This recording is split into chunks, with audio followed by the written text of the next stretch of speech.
Hello friends, இன்னைக்கு நம்ம சேனலில் ரொம்பவே சூப்பரான ஒரு ஜூஸியான சிக்கன் கிரேவி தான் பார்க்க போகிறோம். எப்படி செய்யுதுன்னு பார்க்கலாமா? வீடியோக்குள்ளே போகிறதுக்கு முன்னாடி சேனல் லைக் பண்ணுங்கள், சப்ஸ்கிரைப் பண்ணுங்கள். வாங்க வீடியோக்குள்ளே போகலாம். அடுப்பில் ஒரு பேன் வச்சுக்கலாம். பேன் சூடான அப்புறமா சன்ஃப்ளவர் ஆயில் ஊற்றிக்கோங்க.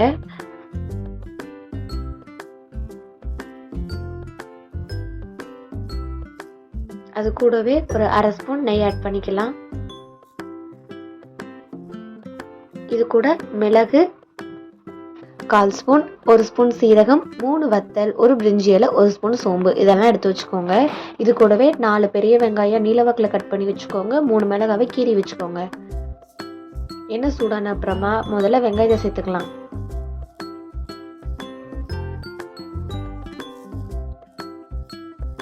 வெங்காயம் சேர்த்து கண்ணாடி பதம் ஆகிற வரைக்கும் வதக்கி விட்டுட்டுருங்க.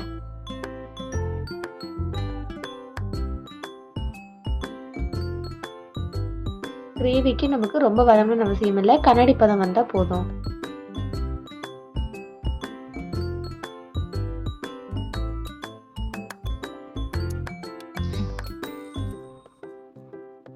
இது கூடவே இப்போ நம்ம மிளகு சீரகத்தை ஆட் பண்ணிக்கலாம்.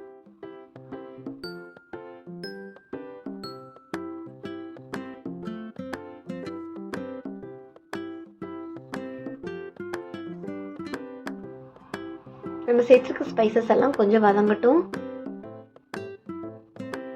இப்போ இஞ்சி பூண்டு பேஸ்ட் சேர்த்துக்கோங்க. 2 டேபிள் ஸ்பூன் வரைக்கும் சேர்த்துக்கலாம். நல்லா உங்களுக்கு கிரேவி வாசமாகவே இருக்கும்.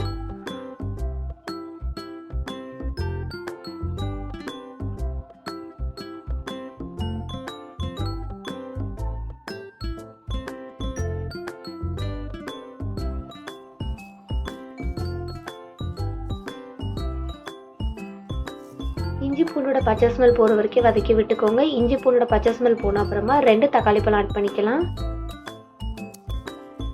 தக்காளியை நல்ல பொடியை கட் பண்ணி சேர்த்துக்கோங்க. அது உங்களுக்கு கிரேவிக்கு ரொம்பவே டேஸ்ட்டாக இருக்கும், பார்க்கவும் நல்லாயிருக்கும்.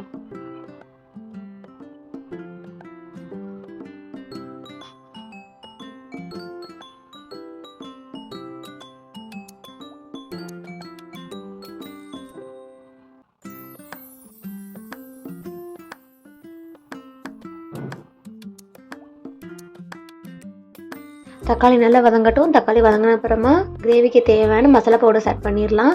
3 ஸ்பூன் அளவுக்கு சிக்கன் மசாலா ஆட் பண்ணிக்கோங்க. நான் இன்றைக்கி சிக்கன் குழம்பு பொடி தான் சேர்த்துருக்கேன். அது கூட 1 ஸ்பூன் மஞ்சத்தூள்,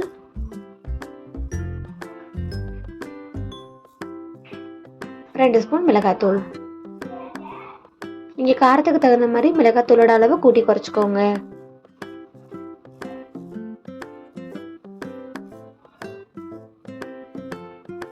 நம்ம ஆட் பண்ணியிருக்க பொடியெல்லாம் வெங்காயத்தோட நல்லா ஒன்று சேர்ற வரைக்கும் வதக்கி விட்டுக்கோங்க.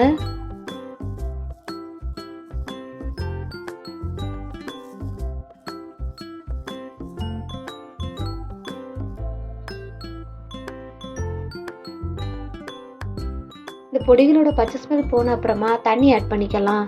தண்ணி கொஞ்சம் குறைவாகவே ஆட் பண்ணிக்கோங்க. இந்த ஸ்டேஜில் கழுவி வச்சிருக்க சிக்கன் ஆட் பண்ணிக்கலாம்.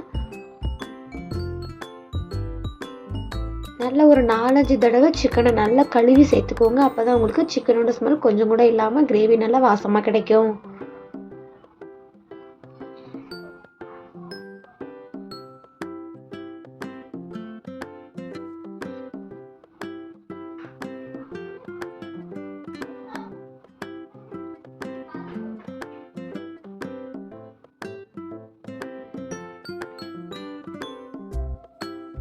சிக்கனில் இருந்து தண்ணியெல்லாம் வெளியே வந்து இப்போ கொஞ்சம் வேக ஆரம்பிச்சிருக்கு. இந்த ஸ்டேஜில் கல் உப்பு ஆட் பண்ணிக்கலாம்.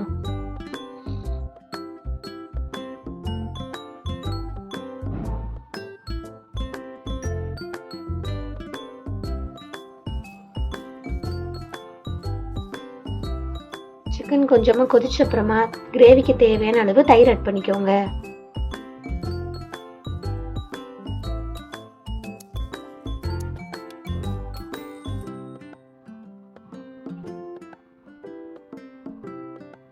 சிக்கனை நல்லா வதக்கி விட்டுக்கோங்க. அப்பப்போ அடி பிடிக்காம பார்த்துக்கணும்.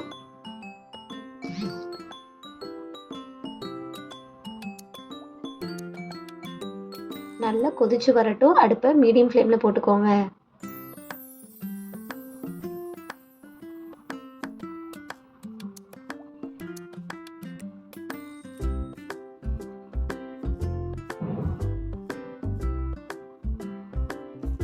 நல்லா கிளறி விட்டுட்டே இருங்க அப்பப்போ.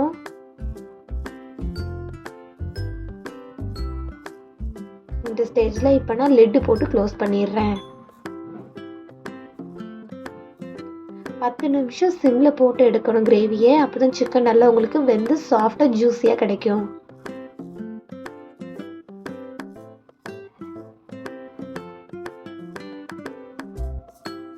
இந்த ஸ்டேஜில் ஒரு கை மல்லியல் ஆட் பண்ணிக்கோங்க.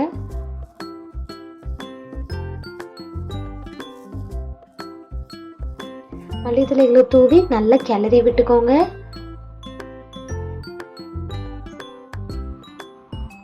அவ்வளோதாங்க. இப்போ உங்களுக்கு பார்க்கும்போதே தெரியுதா சிக்கன் எவ்வளோ ஜூஸியாக கிடச்சிருக்குன்னு. சாப்பிடும் போதும் ரொம்பவே டேஸ்ட்டாகவும் ஜூஸியாகவும் இருக்கும். நல்ல டேஸ்டான ஜூஸியான சிக்கன் கிரேவி ரெடி ஆயிடுச்சு. செஞ்சு பார்த்துட்டு எப்படி இருந்ததுன்னு கமெண்ட்ஸில் சொல்லுங்கள். மறக்காமல் சேனலை லைக் பண்ணுங்கள், சப்ஸ்கிரைப் பண்ணுங்கள். மற்றும் ஒரு வீடியோவில் சந்திக்கிறேன். பாய் பாய்.